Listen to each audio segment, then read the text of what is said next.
Eh bien salut à tous Mythiphonix, j'espère que vous allez bien, j'espère que vous avez la forme. Pour ma part ça va nickel, bienvenue dans cette cinquième vidéo bonus. Aujourd'hui les amis, on se retrouve au bord de cette magnifique plage qui borde tout simplement le fort que j'ai construit. D'ailleurs, si tu veux voir le premier épisode, et bah écoute, je t'invite à aller voir sur ma chaîne en cliquant sur mon logo juste en bas, ou alors tout simplement à te rendre dans le petit i qu'il y aura sur la droite de ton écran lorsque tu regardes la vidéo. Bien entendu, si t'es pas abonné, bah écoute, je t'invite à le faire, simplement parce que comme ça tu pourras voir le deuxième épisode qui est censé tout simplement sortir aujourd'hui. Et aujourd'hui, les amis, pourquoi j'ai décidé de faire une vidéo bonus sur cette carte? Tout simplement parce que, alors déjà la pluie, ça dégage. Hop là, comme ça au passage, vous avez les commandes pour mettre, pour enlever la pluie. Et note slash time set days. Voilà. Donc, je disais avant que la pluie s'invite au rendez-vous, euh, j'ai décidé simplement de faire un nouveau tutoriel sur Minecraft. Alors, ce petit tutoriel, c'est tout simplement un système de redstone. Bon, comme vous le savez, sur les portes, donc il y a une porte ici, il y a une porte ici, il y a une porte. Où est-ce qu'il y a une autre porte? Il y a notamment la porte principale là-bas. Il va bien entendu falloir mettre des systèmes de redstone ici. Enfin, il va bien entendu falloir mettre des portes. Logique d'une porte. Eh bien, j'ai décidé simplement de vous montrer un petit système de redstone que j'utilise assez souvent, que je trouve plutôt stylé. Alors, c'est un tout petit système de redstone, hein. Souvent, certaines portes, elles ont un système de redstone en haut, un système de redstone en bas. Ce qui fait que quand tu fusionnes les deux, ça fait une porte automatique, hein. Vous savez, les portes automatiques de Leclerc, elles s'ouvrent, mais les portes vont sur les côtés. Et ben, nous, c'est pareil, mais elles vont de haut en bas. Voilà. Ça s'ouvre vraiment comme une bouche, par exemple. Sauf que nous, bah, il n'y aura que le système en bas, parce que le système en haut, bah, j'ai pas la place de le mettre. Voilà. Donc, simplement, pour commencer, il va falloir récupérer vos systèmes. Donc, il va bien entendu falloir donc, de la pierre taillée, du sable, des pistons collants. Bon, moi, je prends pierre taillée et sable parce que justement, j'ai de la pierre taillée et du sable. Logique. Mais au niveau de la redstone, il faudra tout simplement donc piston collant. Il va vous falloir des répéteurs de redstone. Il va vous falloir de la poudre de redstone. Il va vous falloir des leviers ou des boutons comme vous voulez. Voilà. Et normalement, ça devrait être tout. Je suis en train juste de regarder si j'oublie pas quelque chose, parce que j'oublie toujours quelque chose dans un système de redstone. Donc normalement, non, ça devrait être bon.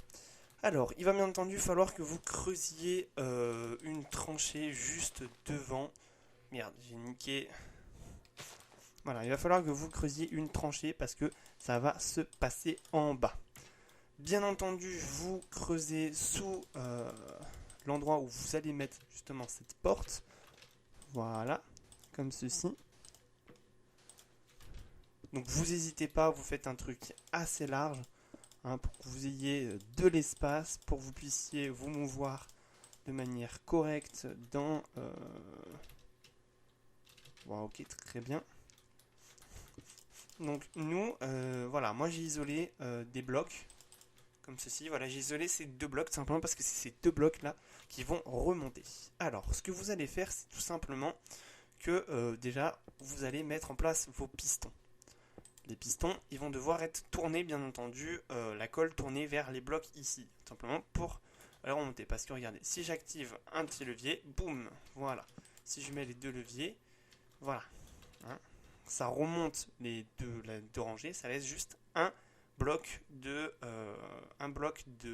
d'espace. Voilà. Donc ça, vous pouvez enlever.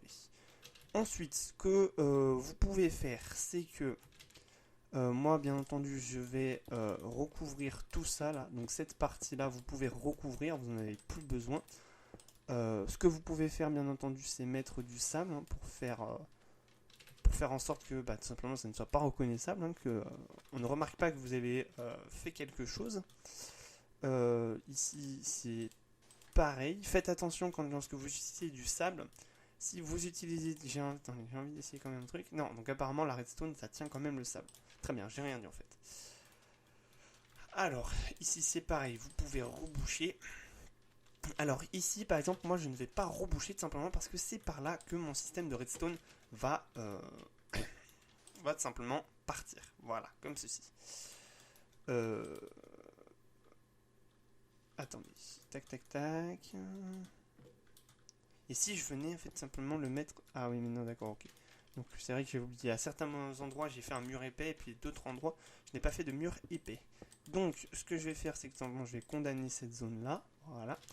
Le système de redstone est très très simple, donc vous creusez encore, si vous n'avez pas assez de place, comme moi par exemple j'ai pas assez creusé, vous venez placer des répéteurs de redstone en direction des deux pistons collants. Vous venez mettre une nouvelle couche tout simplement pour pouvoir relier votre redstone. Et vous n'avez plus qu'à tout simplement relier votre système. Et il pleut encore, c'est super chiant. Donc slash time set day. Voilà. Merde, putain, j'ai juste mis le jour, j'ai pas enlevé la pluie. Weather. Merde, weather clear. Hop là.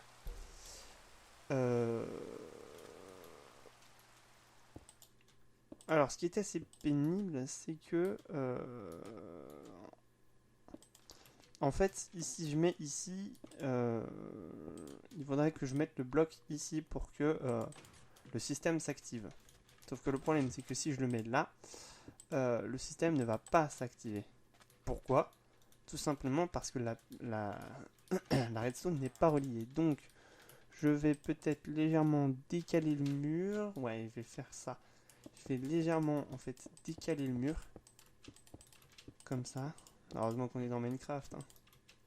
Voilà, parfait. J'ai légèrement décalé le mur. Et comme ça, au moins... Paf, paf, paf, paf. Voilà, nickel. Et donc là, il me reste juste à fermer cette zone-là. À claquer un petit bouton là. Voilà, comme ceci. Bon.